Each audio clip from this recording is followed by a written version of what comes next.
Il-gwerra fl-Ukrajna qed tmiss lill-Ukreni kollha madwar id-dinja, mhux binqas lil dawk li jgħixu f'pajjiżna. Din il-ġimgħa Net News iltaqa' ma' Anja Stexko li ilha snin tgħix Malta iżda li għandha ħafna ħbieb li għadhom fl-Ukrajna.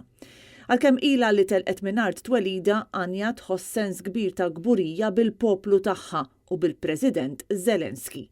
Our people, what they do. Our President is my personal hero. Anja spjegatilna kif Ukreni li jgħixu fid-diversi pajjiżi qed jagħmlu dak kollu li jistgħu minn fuq is-sufan tagħhom.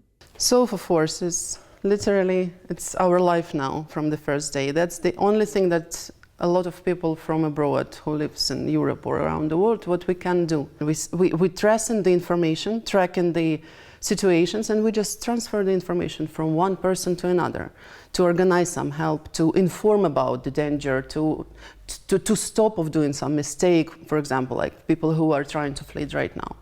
It's not that safe, but not the terrified person in shock who has kids or a grandma or some, they don't know, they just decided to run, they will run. You have to tell them, if you run, don't go there, go there. This is what we are doing. So for forces.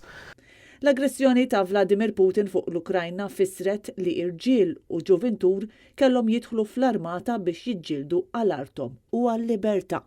A very good friend of mine, he took his son, he's 16,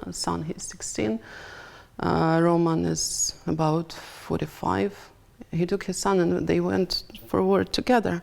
You see, that's their life right now, and these are close people. Ispjegat li kulħadd qed jagħmel il-parti tiegħu, kultant bl-aktar mod innovattiv. If you have the factory producing the beer, they say what we can do now. Instead of making the beer, they do the Molotov cocktail. Anja tgħix bit-tama li pajjiżha jerġa' malajr jikseb is-sovranità tiegħu u l-poplu tagħha jkun jista' jerġa' jgħix f'serenità.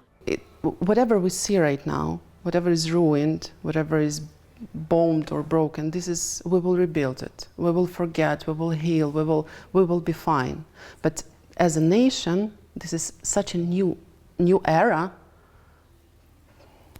I'm really proud. And we will do it. Kristina Majra, għal Net News.